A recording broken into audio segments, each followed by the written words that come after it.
মানুষ শুধু স্বার্থের জন্যই মানুষের কাছে থাকে। বলছে কি?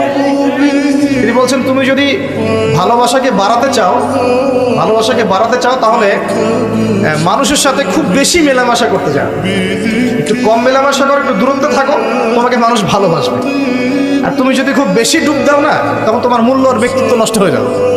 বিশ্বাস করেন, ওয়াল্লাহি আল্লাহর কসম করে বলছি, বিশ্বাস করেন, আপনার ইন্তেকালের পরে 40 দিন সময় লাগবে না এদের আপনাকে ভুলে যেতে।